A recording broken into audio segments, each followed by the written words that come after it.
This area represents a known environmental concern. Decades of rail-related activity have left contaminated material across this site. Our goal is to demonstrate a simple, effective, and permanent solution, one that restores the land and eliminates future risk. The first step is full evacuation of the contaminated soil.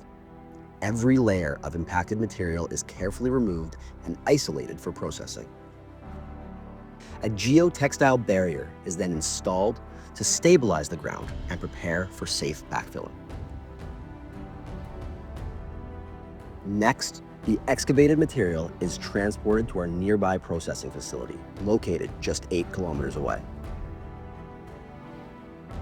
At the facility, the contaminated soil is milled, processed, and chemically neutralized, transforming it into a clean, inert byproduct.